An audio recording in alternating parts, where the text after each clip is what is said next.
Señor, nosotros los creyentes podemos estar en paz en medio de la tormenta porque sabemos lo que va a suceder.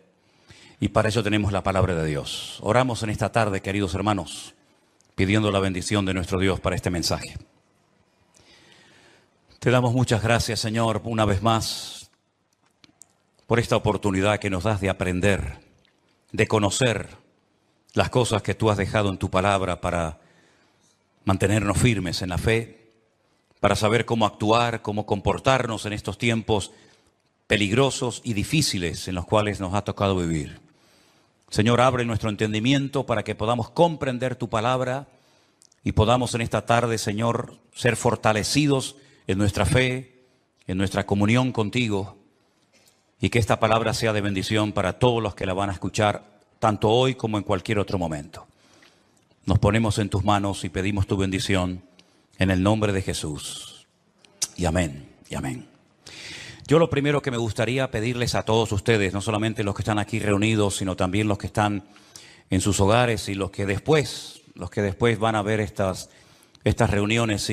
No sé si se han dado cuenta, pero en las últimas semanas han habido centenares, cientos de miles de personas que debido a todo lo que está ocurriendo se han metido en, seguramente en muchas otras páginas, ¿no? Pero yo hablo de lo que nos atañe a nosotros, a ver qué es lo que está sucediendo, a ver qué es lo que está pasando.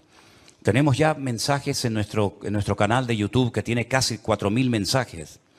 Tenemos mensajes que ya pasan de los 2, 3, 4, 5, 6, 7, 8, 9 millones de visualizaciones. Es algo increíble ver cómo Dios está despertando las conciencias de muchísimas personas en muchas partes del mundo, porque están realmente preocupadas, diciendo qué es lo que va a pasar. Yo ya digo, lo primero que les quiero pedir a todos ustedes es que mantengamos la calma, por favor. Veo a muchos creyentes nerviosos, angustiados, con miedo, y lo primero que tenemos que tener en cuenta es que el Señor es nuestra paz, que todo está bajo el control de Dios y que aquí no va a caerse ni una hoja de un árbol sin permiso de nuestro Dios. Así que mantengamos la calma, la serenidad, la paz y no dejemos que nada ni nadie nos perturbe. El Señor Jesucristo dice, en el mundo tendréis aflicción. Más claro agua, pero confiad, yo he vencido al mundo. Mi paz os dejo, mi paz os doy, no como el mundo la da.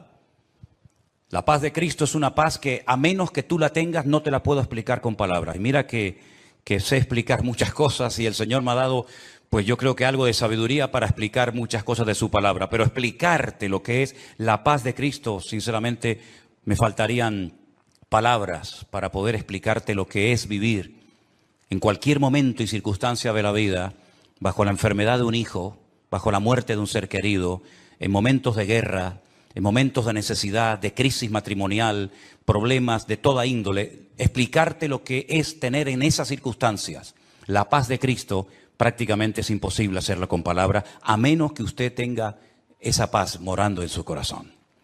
Así que, hermanos, recordemos lo que dijo el Señor, quiénes somos: la luz del mundo y la sal de la tierra. Si me permiten la expresión, guardemos la compostura en todo momento.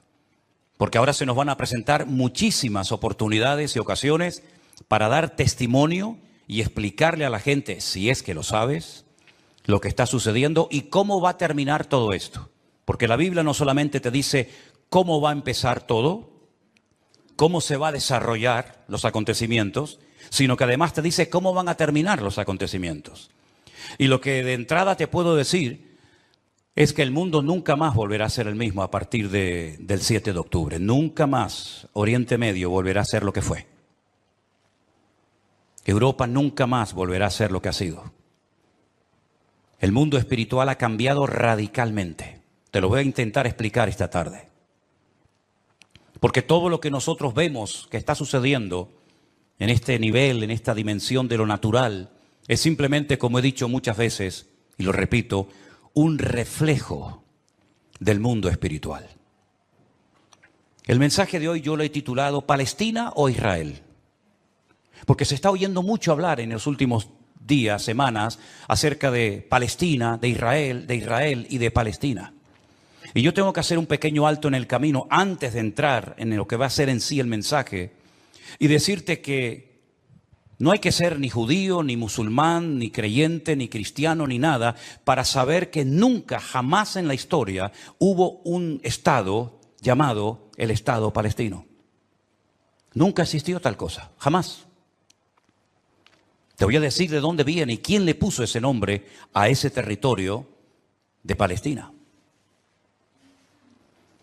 Antes de que los judíos llegaran a ese país y declararan el Estado judío de Israel, como se llama, en 1948, estaban los ingleses en aquel lugar. Después de la Primera Guerra Mundial se repartieron el mundo las naciones vencedoras. Y a Inglaterra le tocó lo que ellos llamaban en aquel tiempo Palestina. Así es que no sacaron de allí al pueblo palestino, porque nunca existió un país llamado o un pueblo llamado palestino, jamás. Entonces sería antes de los ingleses, pues tampoco, porque antes de los ingleses estaban los otomanos. Y sabéis que en ese país han estado todos, los omeyas, los árabes, los bizantinos, los hasmoneos, los griegos, los romanos, prácticamente todo el mundo ha estado por allí. Los cruzados con aquellas cruzadas, y decirles incluso que hasta el rey de España es el único rey del mundo que tiene el título de rey de Jerusalén, por si no lo sabían. Es decir, que por ese pequeño territorio, que es un cruce entre lo que se consideraba la Mesopotamia y Egipto o la salida al mar Mediterráneo, jamás ha habido un Estado palestino, nunca. No sé si en algún momento lo habrá, pero jamás en la historia ha existido tal cosa. ¿De dónde viene entonces el tema o el término Palestina? Realmente el título, el nombre de Palestina fue un castigo del Imperio Romano a los judíos. Me explico. En el año 132 después de la era de Cristo, después del nacimiento de Cristo, hubo un hombre llamado Bar Kokhba. Su nombre significa hijo de la estrella, Bar, hijo, Kokhba, estrella. Bar Kokhba era un judío que fue declarado el Mesías, el verdadero Mesías de Israel. Ustedes saben que el sueño dorado de Israel ha sido la restauración de la monarquía con un rey descendiente de la tribu de Judá. Y este tal Bar Kokhba, el hijo de la estrella, fue apoyado de una forma tremenda por un rabino muy famoso de la época llamado Rabí Akiva. Rabí Akiva, haciendo una pésima interpretación de un texto del Antiguo Testamento, donde dice que el hijo de la estrella, hablando del verdadero Mesías, reinaría, apoyó de una forma tremenda a Bar Kokhba y emprendió una rebelión en contra del Imperio Romano. Y durante un par de años logró crear, entre comillas, un pequeño, país independiente que era la región o la provincia del sur de Judea. Los romanos no le iban a permitir ni a Bar Kokhba ni a nadie que pisotearan a Roma, que humillaran a Roma. Y entonces se emprendió una matanza, una guerra terrible contra este líder religioso político y lo desmenuzaron. En aquellas guerras se cuenta que murieron más de 580.000 judíos. Una barbaridad. 580.000 judíos perdieron la vida, incluido el Bar Kokhba este. ¿Por qué se produjo esta rebelión? Bueno, hay varios factores, varios motivos. El primero es porque el Imperio Romano había prohibido practicar la Brit Milá, el pacto, la circuncisión. No se podían hacer circuncisiones en Israel y sabéis que eso es algo sagrado, incuestionable. No se negocia el circuncidar sí o no a un varón. Eso es algo que nadie cuestiona. Incluso los judíos ateos lo hacen con sus hijos. Todos lo hacen. Sean creyentes, practicantes o no. Y eso estaba prohibido. Estaba prohibido la celebración del Shabbat, el día de reposo para el pueblo de Israel en aquel tiempo. Estaba prohibido enseñar Torah, enseñar la ley de Moisés, celebrar las fiestas. Y para colmo, como ya Jerusalén había sido destruida, totalmente destruida en el año 70 por el hijo del emperador Vespasiano, Tito, la destruyó y cumplió la profecía que Cristo había dicho en Mateo capítulo 24. ¿Veis todo esto? No quedará piedra sobre piedra que no sea destruida. En el año 70 se cumplió literalmente esa palabra profética que Cristo le había dicho a sus discípulos y que la encontramos en Mateo 24. Y la ciudad de Jerusalén fue destruida completamente, incluido lógicamente el templo. Los tesoros del templo, que eran incalculables, se llevaron a Roma. Y su padre, Vespasiano, construyó un templo, pero a la muerte, el famoso Coliseo romano, que todavía lo pueden visitar los que quieran. Y para hacer una conmemoración de esta victoria, entrando o muy cerca del Coliseo romano está el Arco del Triunfo de Tito, por donde les desfilaron las legiones romanas, humillando a los judíos que se los llevaban por miles y centenares a Roma para ser lanzados al circo romano, crucificados, etcétera, etcétera. No solamente ocurrió eso, sino que para más INRI, para más humillación, lo que hizo el emperador Adriano fue cambiarle el nombre a la ciudad de Jerusalén. Subió a lo alto de donde estaba el templo, que es el Monte Moriah, donde actualmente está el Domo de la Roca, y al lado la mezquita famosa de Al-Aqsa. Y allí puso un templo a Júpiter, una de las divinidades más adoradas y queridas de Roma. Y le cambió el nombre de Jerusalén por Aelia Capitolina.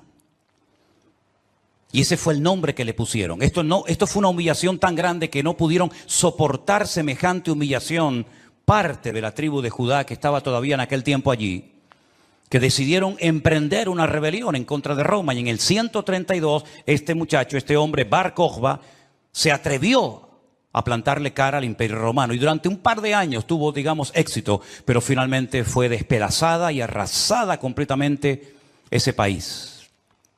El rabino que lo apoyó, el rabí Akiva, lo llevaron a Cesarea la Marítima. Digo la Marítima porque sabéis que en los tiempos de la Biblia había dos ciudades que se llamaban Cesarea, Cesarea de Filipo al norte y Cesarea la Marítima al lado del mar Mediterráneo. Y allí con peines de hierro al rojo vivo le arrancaron toda la piel y lo torturaron hasta la muerte a rabí Akiva. Y ya se acabó cualquier otra posibilidad de rebelarse, de levantarse contra el Imperio Romano. Queda un pequeño reducto de judíos, rebeldes, pero bueno, ese es tema para otro día. Y entonces, para humillar más a ese país, para que nunca nadie pudiera recordar que un día hubo una ciudad llamada Jerusalén, que ahora se iba a llamar, ya hacía años que se llamaba Aelia Capitolina, al país se le puso Filistea, tierra de filisteos. Y de ahí viene la palabra, el origen de la palabra Palestina. Fue un castigo de Roma a los judíos para que nunca más nadie pudiera echar de menos un país llamado Israel. Y esa es la historia del nombre Palestina. Y por allí, ya digo, han pasado todas las civilizaciones, culturas, religiones, imperios, cruzados, etcétera, etcétera. Pero nunca, a pesar de que Roma le puso a ese país Palestina o tierra de filisteos, jamás hubo un estado propio, gobernado, libre, independiente, llamado el Estado de Palestina. Jamás lo ha habido, nunca. Y no hay ni que ser cristiano para entender esto. Cualquier persona lo sabe perfectamente. Por lo tanto, cuando hace unos días un señor dijo que Jesús era palestino, yo le pediría a los que son de ese país que se pongan en contacto con su embajador o con su presidente y le corrijan a este señor, porque Palestina no existía en la época del Señor Jesús. Hay que decirle a este señor que Jesús era de la tribu de Judá. Su padre y su madre, que están sus árbol genealógico en la Biblia, Mateo capítulo 1, Lucas capítulo 3, eran descendientes de la tribu de Judá, que a su vez estaba entroncada con la casa real del rey David. ¿Y quién era David? Era de la tribu de Judá. Su papá se llamó Isaí. El padre de Isaí fue Obed. El padre de Obed fue Booz. Y Booz era el hijo de Rahab, que se casó con Salmón, que era del pueblo de Israel. Por lo tanto, Jesús era judío. Por eso lo circuncidaron a los 8 días. Por eso subía a Jerusalén 3 veces al año, para celebrar las fiestas que la Torá de Moisés indicaba que tenían que subir a Jerusalén. Por eso Jesús nunca fue a una mezquita. Siempre fue a sinagogas.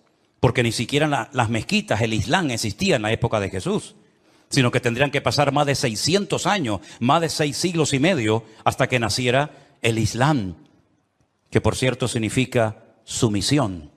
¿A quién? Lo interesante es que el Señor Jesucristo, cuando es juzgado por sus enemigos, en este caso los romanos, el que lo sentencia a muerte ordena poner encima de la cruz un título escrito en 3 lenguas: latín, griego y árabe. Si ustedes me dejan que siga, tienen un problema, porque he dicho un disparate y ustedes no han dicho nada. Y ustedes no tienen que permitir que yo ni nadie diga disparates en este púlpito. Eso es. Entonces corríjame cuando digo algo mal, no tengan miedo. El Poncio Pilato dijo encima de su cruz tienen que poner un cartel en latín, el idioma de los romanos, en griego, la lengua internacional de la época, y en hebreo, que es el idioma que habla este pueblo, que diga Jesús Nazareno, Rey de los judíos. No dijo rey de los palestinos, no dijo rey de los árabes, dijo rey de los judíos, que eran los que vivían allí. Porque dice Juan capítulo 1 que a los suyos vino y los suyos no le recibieron. Y los suyos eran judíos que estaban viviendo en aquel momento bajo la opresión, bajo el yugo del imperio más terrible que jamás ha existido y el más longevo, que fue el imperio de Roma. Así que de ahí viene todo esto del nombre Palestina y filisteos y todo esto, queridos hermanos. Pero nunca, repito, ha existido un Estado palestino. Cuando en 1948 las Naciones Unidas decidieron partir el país en 2, Israel dijo, estamos de acuerdo. Si los árabes que en ese momento habitaban en ese país, que la mayoría eran de origen jordano, el país que estaba al lado, porque no sé si saben que, por ejemplo, la explanada de las mezquitas arriba, en el monte Moriat, en el monte de Moriat, eso está bajo protectorado de Jordania.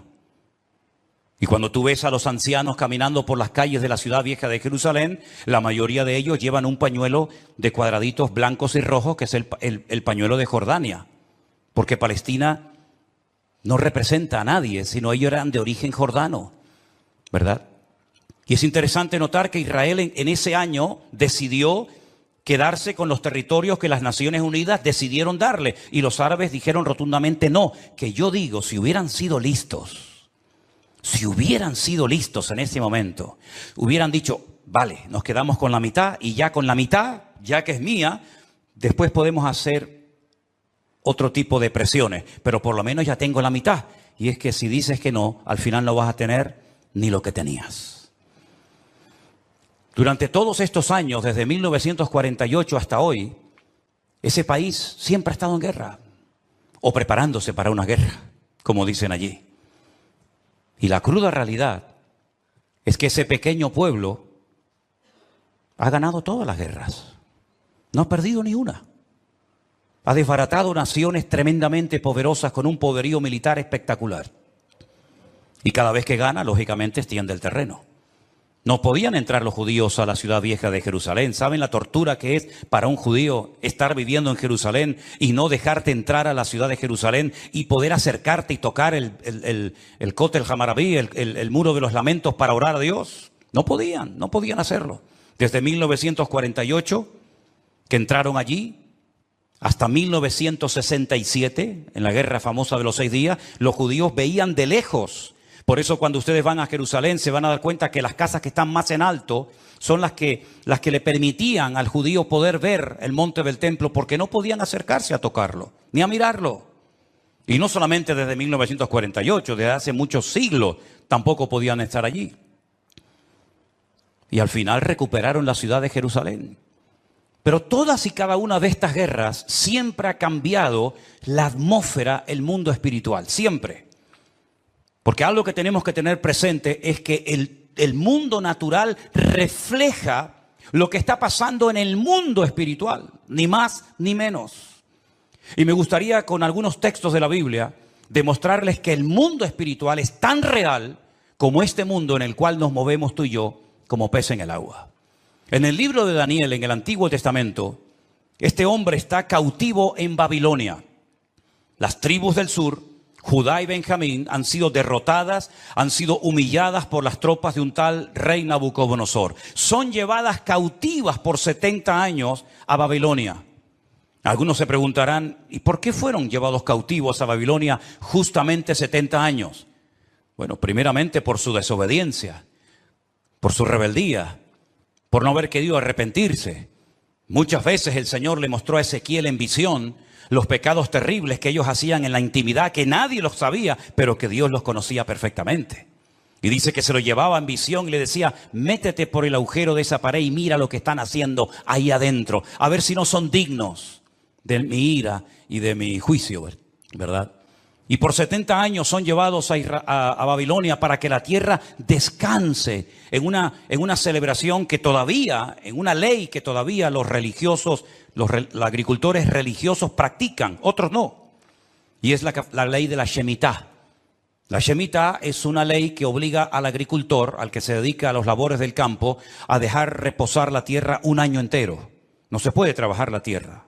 Nosotros estuvimos este año, creo que fue este año, el año pasado, y veíamos muchos campos muy bonitos, muy bien arados, muy bien trabajados, y otros campos totalmente como abandonados, llenos de malas hierbas, y nos decían, estos son los campos de los agricultores religiosos que no van a trabajar durante este año.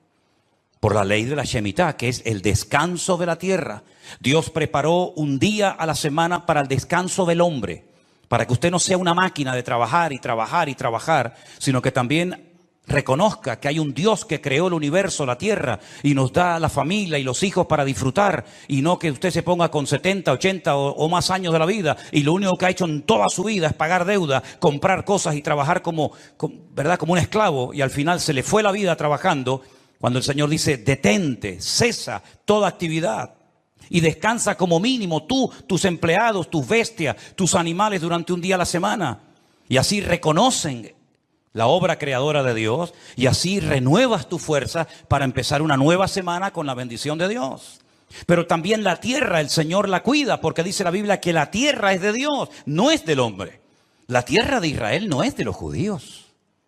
La tierra de Israel, ese territorio tan pequeñito, no es de los palestinos. ¿Quién es el dueño de la tierra? Es Dios, lo dice en su palabra. Del Señor es la tierra y su plenitud. Y dice la Biblia que durante los 490 años que vivieron allí cuando entraron con Josué, nunca cumplieron la ley del reposo de la tierra. Por lo tanto, la tierra necesitaba descansar 70 años. 70 por 7, ¿cuánto es? 490. Después de los 70 años de cautiverio, logran volver otra vez a su país, restauran el muro, restauran la ciudad, restauran el templo, vuelven otra vez a la vida normal, digamos. Pero sin embargo, antes de salir, hay un hombre llamado Daniel que escribió un libro extraordinario, donde él nos habla de cosas que habían ocurrido, que les habían llevado a esta situación terrible, y cosas que iban a ocurrir en el futuro. Pero una de las cosas que Daniel cuenta muy interesante es el conflicto, la guerra, la realidad del mundo espiritual. Por ejemplo, podríamos leer muchos pasajes, pero en Daniel capítulo 10, a partir del versículo 12, la palabra de Dios dice así. Entonces me dijo, Daniel, no temas, porque desde el primer día que dispusiste tu corazón a entender y a humillarte en la presencia de tu Dios, fueron oídas tus palabras y a causa de tus palabras yo he venido. Está hablando con un ángel que se le ha presentado a Daniel, ¿sí? Mas el príncipe del reino de Persia se me opuso durante 21 días. Pero he aquí Miguel, uno de los principales príncipes, vino para ayudarme y quedé allí con los reyes de Persia. Intentaremos explicar esto lo mejor posible. He venido para hacerte saber lo que ha de venir a tu pueblo en los postreros días. Porque la visión es para esos días. No es para el tiempo de Daniel, es para los postreros, los tiempos finales. Mientras me decía estas palabras, estaba yo con los ojos puestos en tierra, enmudecido. Pero he aquí uno con semejanza de hijo de hombre tocó mis labios. Entonces abrí mi boca y hablé y dije al que estaba delante de mí, Señor mío, con la visión me han sobrevenido dolores y no me queda fuerza. ¿Cómo pues podrá el siervo de mi Señor hablar con mi Señor? Porque al instante me faltó la fuerza y no me quedó aliento. Y aquel que tenía semejanza de hombre me tocó otra vez y me fortaleció y me dijo: muy amado, no temas, la paz sea contigo, esfuérzate y aliéntate. Y mientras él me hablaba, recobré las fuerzas y dije: hable mi Señor, porque me has fortalecido. Y me dijo: ¿sabes por qué he venido a ti? Pues ahora tengo que volver para pelear contra el príncipe de Persia.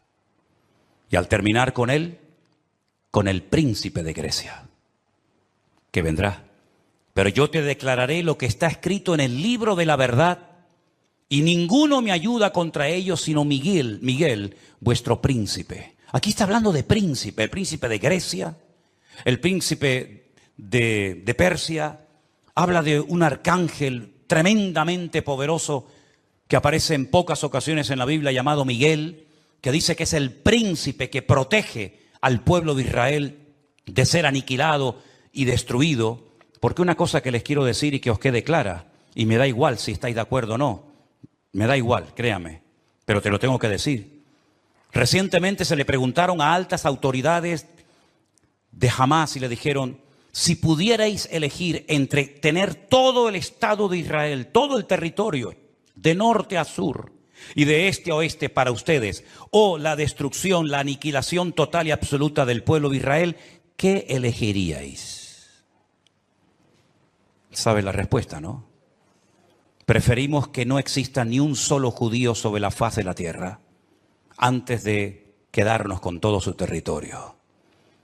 Porque no es que quieren quedarse con todo el territorio, es que quieren arrojar al mar o al desierto para que muera toda la población de Israel, que en este momento está alrededor de unos 15 millones de personas más o menos repartidas en varias naciones de la tierra. ¿Quién puede negociar con alguien que te quiere matar? ¿Quién puede negociar con alguien que viola a tus hijos y los quema delante de tu presencia? ¿Quién puede negociar con alguien que le abre el vientre a una mujer embarazada y le saca a su hijo que aún está con vida? ¿Quién puede negociar con alguien que te odia y que el sueño de su vida es destruirte a ti y a toda tu descendencia? ¿Quién puede negociar con semejantes salvajes? Fijaros que ya no digo animales, como decía hasta el otro día, porque no quiero ofender a los animales. Pero aquí encontramos una realidad espiritual. Daniel estaba orando, estaba ayunando por 21 días, 3 semanas seguidas. Y la respuesta a su oración no venía la respuesta a su oración. Y finalmente se le presenta un ángel y le dice: desde el primer día que te pusiste a orar, tu oración llegó a la presencia de Dios. Y entonces, ¿por qué no vino la respuesta? Porque el príncipe de Persia se me oponía. Había interferencias, por decirlo de alguna manera, en el mundo espiritual. ¿Quién es el príncipe de Persia? Un poder espiritual, un príncipe de las tinieblas que no quería que Daniel recibiera la revelación y la información de lo que le iba a pasar a su pueblo a corto y a largo plazo. Y con esto coincide lo que se ha leído esta tarde desde este mismo púlpito, la famosa armadura del cristiano en Efesios capítulo 6. Donde el apóstol Pablo dice: nuestra lucha ahora como creyente no es contra sangre y contra carne, no. Esa ya no es nuestra batalla, esa ya no es nuestra lucha. Nuestra lucha, que existe y es real, es contra principados y contra potestades, contra los gobernadores de las tinieblas, contra huestes espirituales de maldad en las regiones celestes. Y por eso Pablo describe la armadura del soldado romano, pero dándole como una aplicación para que el cristiano pueda vivir en todo momento bien armado, bien preparado, bien listo para poder enfrentar ese conflicto espiritual que todo creyente sabe perfectamente que está librando. Fijaros que las últimas palabras del apóstol Pablo cuando escribe a Timoteo le dice: he peleado la buena batalla. No ha sido fácil llegar hasta la meta, Me han torturado, me han apedreado, me han puesto en la cárcel, etcétera, etcétera. Y he peleado la buena batalla y he acabado la carrera. A Timoteo, cuando está pasando un momento de desánimo, de caído en su espíritu por las presiones y las luchas que está llevando a cabo en la iglesia que está pastoreando en Éfeso, le dice: pelea la buena batalla. echa mano de la vida eterna, sufre penalidades como buen soldado de Jesucristo.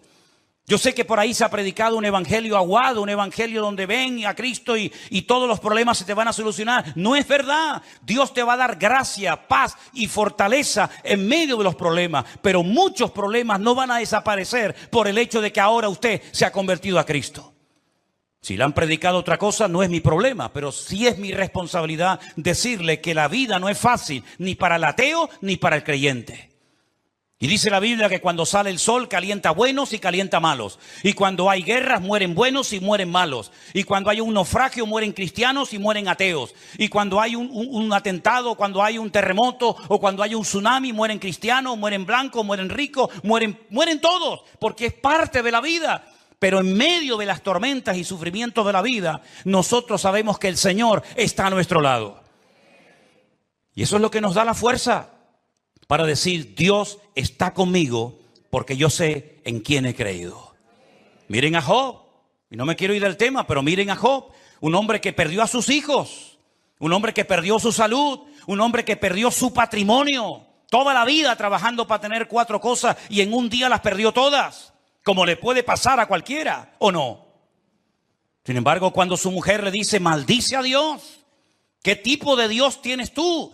Que hoy te da y mañana te quita, ahora te sana y mañana te enferma. Y le dice, como cualquier persona incrédula, insensata, has hablado. Yo sé en quién he creído y aunque Dios me mate, yo lo voy a seguir adorando, porque yo sé que mi Redentor está vivo. Podemos tener paz en medio de la tormenta, podemos dormir en paz, como dice la Biblia, en paz me acostaré y asimismo dormiré, porque solo tú, Señor, me haces vivir confiado. Y aunque un ejército acampe contra mí, no temerá mi corazón, porque el Señor es mi luz y mi salvación. Son promesas que las hemos interiorizado en nuestra vida y no es como un mantra que lo tengo que repetir para autoconvencerme de que Dios está conmigo. Es que no me tengo que autoconvencer de nada. Él mismo me da testimonio a mi espíritu de que no estoy solo en medio de las luchas de la vida. Y el pueblo de Israel no es que sea el mejor pueblo del mundo, Yo no estoy aquí para hacer, digamos, una disertación a favor de unos que son muy buenos y otros que son muy malos. Yo no estoy aquí representando a nadie. Yo solamente represento a mi Dios. Y mi Dios no se casa con nadie. Y mi Dios ama a todo el mundo por igual. Y mi Dios no hace acepción de personas. Y todos los seres humanos, me da igual son palestinos, o son judíos, o son canarios, o son latinos, o de donde sea. Todos los seres humanos tenemos que arrepentirnos delante de nuestro Dios por nuestros pecados. Y aquí no hay ni buenos ni malos, sino que aquí cada uno tiene que ser consciente de que no hay justo ni aun uno delante de la presencia del Señor. El mismo Señor Jesucristo, y hoy lo leía en el Evangelio de Mateo, le decía a los judíos, si no os arrepentís, todos pereceréis igualmente. Por lo tanto, mis queridos hermanos, lo importante es saber que estamos en una guerra espiritual porque estamos a punto, y lo vamos a ver, que todo va a cambiar. La película que hemos vivido hasta el día de hoy, nuestra vida ha sido como una especie de película, con diferentes actores, diferentes escenarios, ¿verdad? El escenario va a cambiar completamente. Los actores van a cambiar. El guión va a cambiar. Y cuando está a punto de producirse un cambio en el mundo significativo que afecta a miles y a millones de personas, hay siempre guerra en el mundo espiritual. Miren cuando Cristo nació, la guerra espiritual que hubo. Comenzaron a asesinar niños, ¿verdad? Comenzaron una serie de revoluciones porque cada vez que va a haber un cambio que va a afectar la economía, la política, la vida social, etcétera, siempre hay un conflicto espiritual tremendo. Daniel estaba orando porque quedaba pocos años, poco tiempo, probablemente estaba por el año 68, máximo al 69 de la liberación, ¿verdad? Del pueblo, y Daniel estaba no preocupado, pero sí indagando, leyendo las escrituras, orando y ayunando, porque sabía que se avecinaba, se oteaba en el horizonte un cambio tremendamente significativo. Miles de personas por fin iban a poder volver otra vez a su país. Iba a haber una masa de gente que iba a ir de un lugar a otro. Y esos cambios, hermano, No se producen por casualidad. Esto que estamos viendo que ayer llegaron 1000 al Hierro, el otro día 600 a Lanzarote, el otro día no sé cuántos al Hierro, todo eso no es producto de la casualidad. Satanás está cambiando la escena mundial. Y lo vamos a notar en pocos días, en pocas semanas. Esto va a ser completamente diferente. Y los que tengamos la oportunidad y el privilegio de volver a Israel, porque vamos a volver a Israel, no nos vamos a encontrar al Israel que hemos conocido por más de 20 años. Nos vamos a encontrar a la gente de una forma diferente, una actitud diferente, una atmósfera completamente diferente, porque estamos en una guerra espiritual tremenda. Cuando se lee la famosa armadura del cristiano, se enfatiza mucho que la espada es la palabra de Dios, el yelmo o el casco del soldado representa la salvación, el escudo representa la fe. Pero si ustedes prestan atención a esa armadura de la cual Pablo nos está hablando aquí en Efesios capítulo 6, lo primero que él hace cuando escribe la carta es orar para que los ojos de vuestro entendimiento sean alumbrados y tengáis espíritu de sabiduría y de revelación en el conocimiento de Él. Pablo dice que a los incrédulos Satanás les cegó el entendimiento. Y uno dice, ¿cómo? ¿Cómo es posible que gente tan inteligente, capaz de hacer cosas tremendas, cuando le hablas de la Biblia no se enteran de nada? Son como ciegos, como analfabetos espiritualmente hablando. Capaz que el tipo es un matemático, un científico espectacular, pero cuando le hablas de las cosas del reino, de las cosas espirituales, dice que para él son locura, no las entiende. Yo incluso he hablado con muchísimos rabinos judíos que se saben libros de memoria de la Biblia y les he hablado, por ejemplo, de Daniel y me dicen literalmente, no entiendo lo que estoy leyendo, no lo entiendo. Y uno se queda sorprendido porque se cumple lo que dijo Isaías. Dale esto al que sabe leer y te dirá, no lo entiendo. Y Pablo dice que esta armadura representa la verdad, la justicia, la paz, la fe, la salvación y la palabra de Dios. Fíjate qué palabras tan interesantes. Dice que ceñid vuestros lomos con la verdad, con la coraza de justicia, calzados los pies con el apresto del evangelio de la paz, coger el escudo de la fe, tomad el yelmo de la salvación y la espada del Espíritu, que es la palabra de Dios. Estas 6 cosas, estos 6 elementos están en el punto de mira de Satanás para arrancarlos de nuestra sociedad de un plumazo. Quiere cambiar la verdad en mentira y convertir la mentira en verdad. Si no, sal por la calle hoy en día y pregunta cosas que tienen que ver ya no con la fe, sino con el sentido común.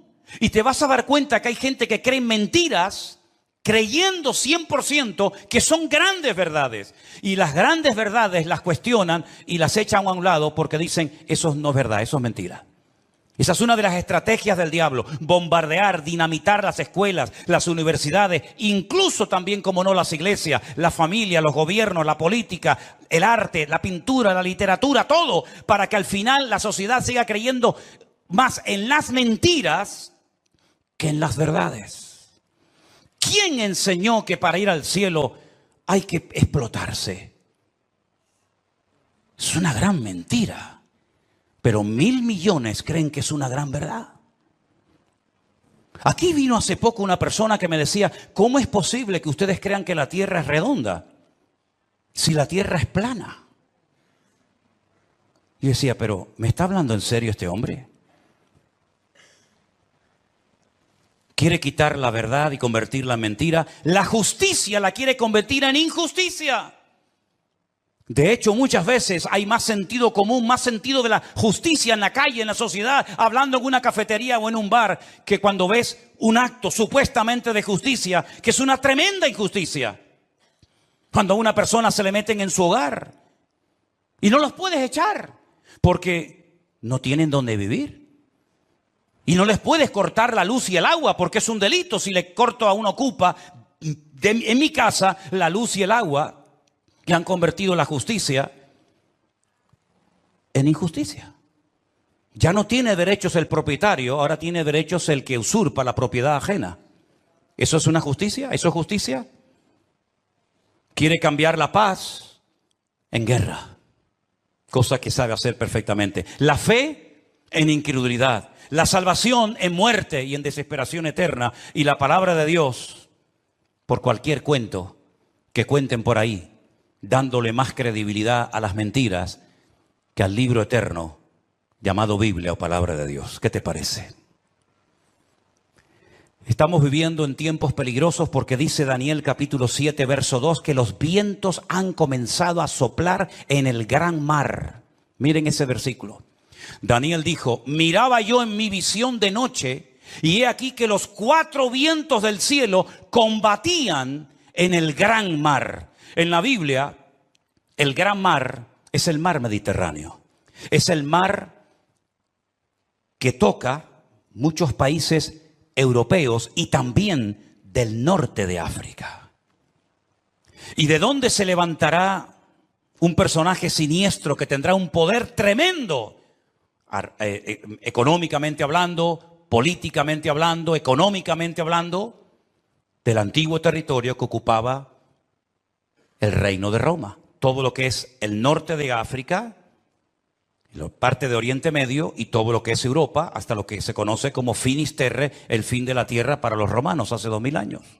Y dice que en ese gran mar, él vio como 4 vientos, que son demonios, comenzaban a soplar de tal manera que comenzaron a levantarse animales.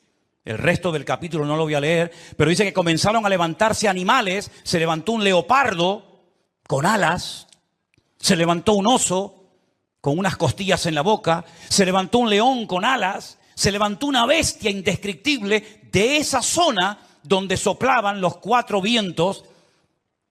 Y comenzaron a levantarse esos animales que representaban imperios, poderes políticos que iban a afectar la vida de miles y de millones de personas a lo largo de la historia. ¿Cómo podía saber ese hombre cuando todavía no existían ni los medos persas, ni los griegos, ni los romanos, que se iban a levantar esos imperios siglos antes de antelación? Es que la Biblia se anticipa en el tiempo y en el espacio, demostrando que Dios es un Dios veraz y que siempre sabe lo que va a suceder porque Él controla la historia. ¿Cuántos dicen amén? Y vemos varios vientos en la Biblia. No tengo tiempo para extenderme en todo esto, pero ¿cuál fue el viento que destruyó la barca de Pablo o el barco de Pablo? ¿Cuál fue el viento ese? Es el viento que golpeó contra un creyente, contra un representante del cuerpo de Cristo, el Euroclidón. El Euroclidón destrozó la nave de Pablo y Pablo tuvo que ir a tierra a calentarse y a salvar la vida. Ese viento soplará. Son nombres de la mitología griega. El Aquilón, el Austro. Son vientos que se mencionan, por ejemplo, en el libro del Cantar de los Cantares. Métanse y estudien las direcciones de estos vientos. Generalmente los vientos, depende del viento, suelen ir en una misma dirección, pero llegará un momento en el que se producirá como una especie de huracán, ¿verdad? Donde hay vientos de norte, de sur, de este, de oeste, y es imposible navegar de esa manera. Es imposible navegar con 4 o 5 vientos diferentes. Y eso es lo que va a pasar en los últimos tiempos. Representa la lucha del mundo espiritual con nombres de vientos que aparecen en la Biblia. Y esos vientos se van a llevar a cabo en una zona geográfica en la que tú y yo también vivimos. Y por eso Europa va a ser afectada grandemente en los últimos tiempos. ¿Qué es lo que hay detrás de todo esto? No es una lucha de unos contra otros simplemente. Es una lucha de Satanás contra Dios y su palabra. Ni más ni menos. ¿Quién puede más? ¿Alá o el Dios de ustedes? ¿Quién puede más? ¿El Corán o vuestra Biblia o Torá? Es una lucha de tipo espiritual. Y si no estamos velando y orando, no vamos a saber cómo comportarnos, cómo actuar en este tiempo, porque algo muy importante que lo vamos a ver ahora en un momento en la pantalla, es cómo Satanás a lo largo de la historia, como una especie de camaleón, si me permiten, ha ido adaptándose a los tiempos, a las culturas, a las tradiciones, y de esa manera ha ido preparando el escenario para esta escena final que tenemos en el horizonte. Todavía la guerra fuerte que nos habla Ezequiel 38 y 39 aún no ha empezado. No es esta que estamos viendo ahora. Todavía viene otra peor, para que lo sepan. Cuando Gog, príncipe de Mesec y Tubal, vienen del norte con 200 millones de soldados para destruir al pueblo de Israel. Porque de esta Israel volverá a salir con muchas pérdidas humanas, con mucha sangre derramada, pero aún viene la peor, que la Biblia dice en qué momento se va a producir, qué naciones van a intervenir, por dónde van a atacar, cómo va a terminar, cuánto va a durar, etcétera, etcétera. Pero tengo una lista que se la voy a poner ahí en la pantalla. Espero que estas características del diablo de los últimos tiempos las tengan en cuenta, porque esta es la forma como Satanás ha decidido actuar en nuestra generación. Primero, lograr los objetivos deshumanizando a la humanidad. Eso ya es una realidad entre nosotros. El objetivo, lo que se pretende alcanzar, está por encima de cualquier precio de vida humana. Si mueren 1000, da igual, traemos otros 1000. Si son 10.000, traemos otros 10.000. Es como cuando los romanos estaban al pie de la montaña de Masada. ¿Se acuerdan en Masada, en el desierto de Judea?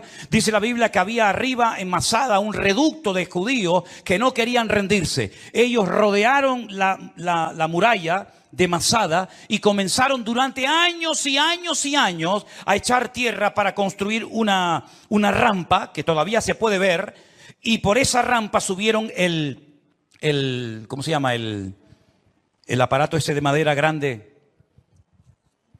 Ahora ya lo digo. 4 años preparando esa rampa para poder subir arriba.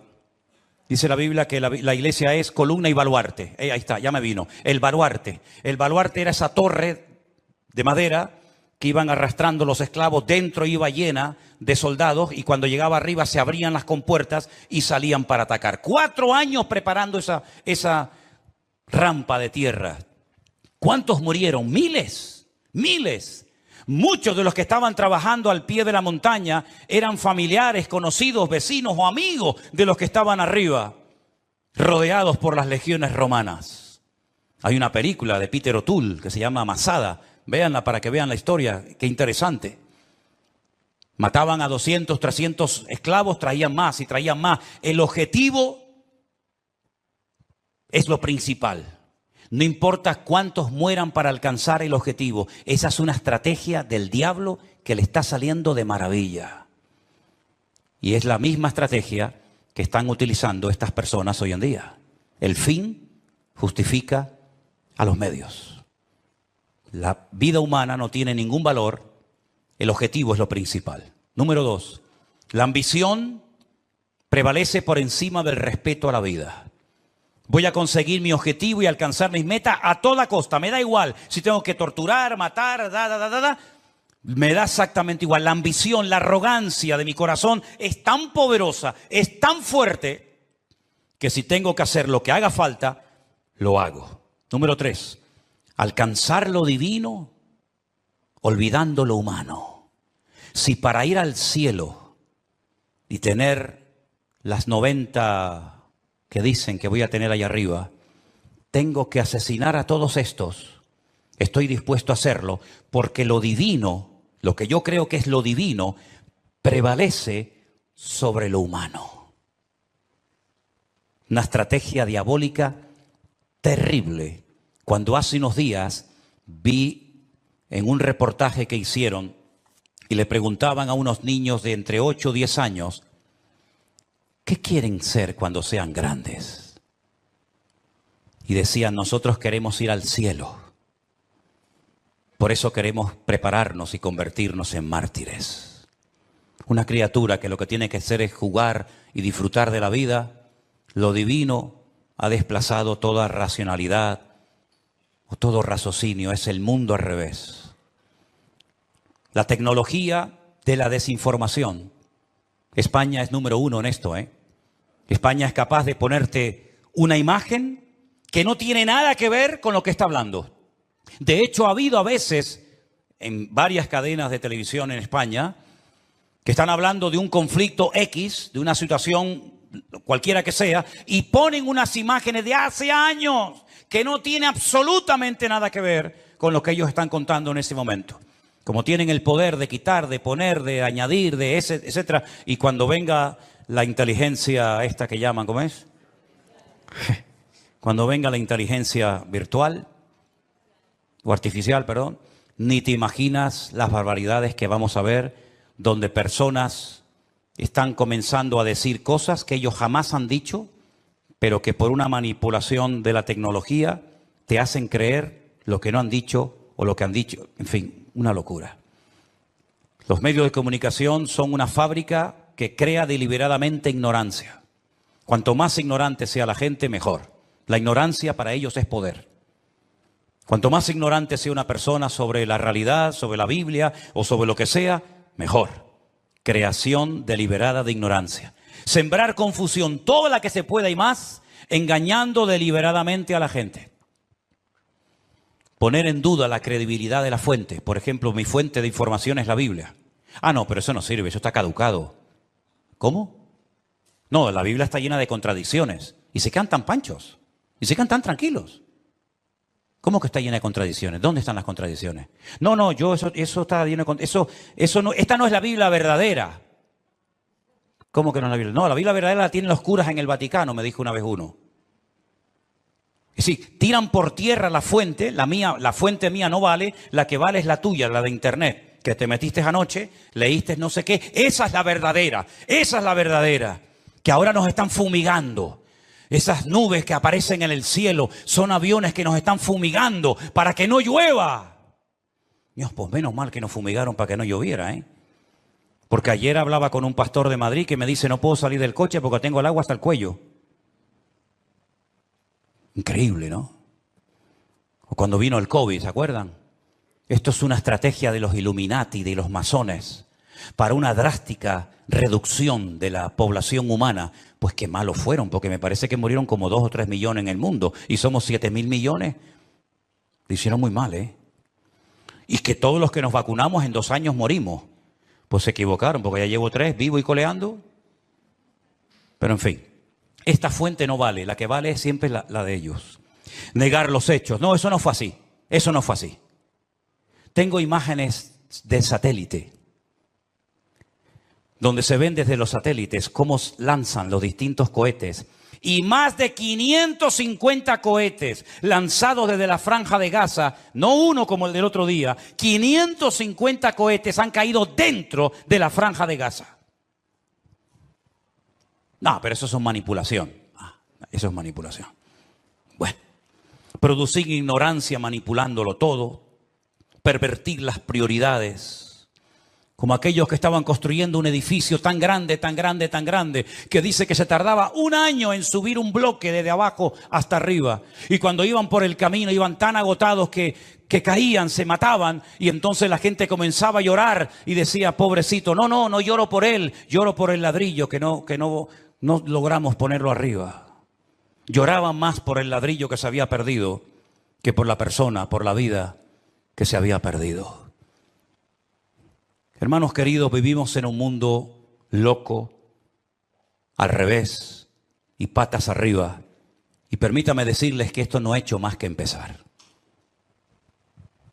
Nosotros como cristianos y como hijos de Dios no tenemos que tener ningún temor, porque ya sea que vivamos o muramos, somos del Señor. Y las puertas del Hades no prevalecerán contra la iglesia, dice la Biblia.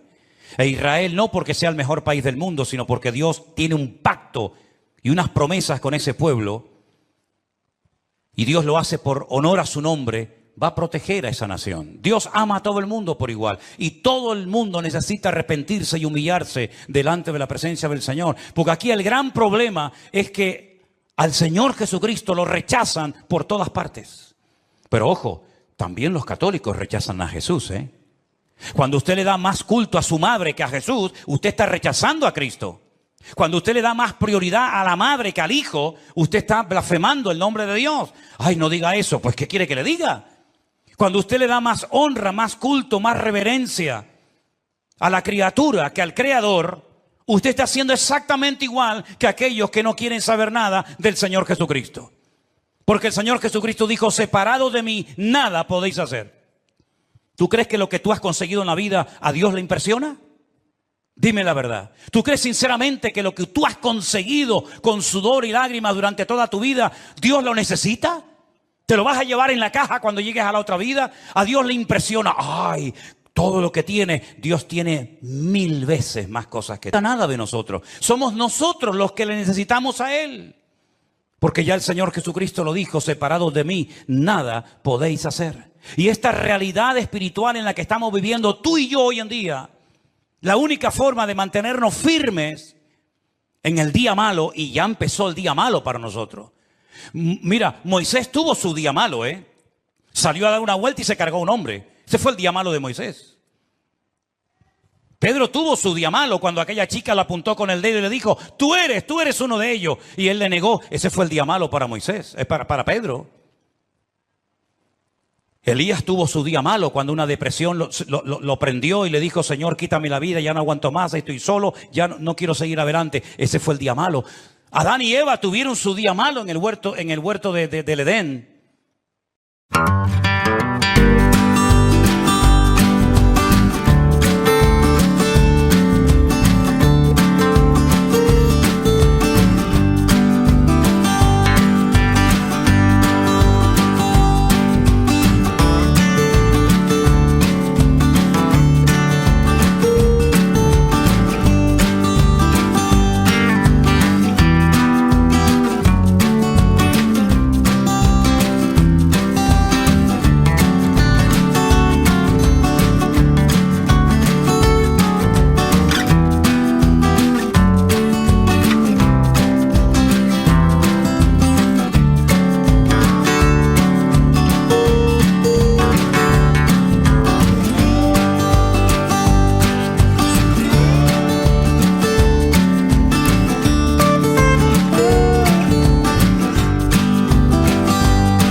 driving through the night.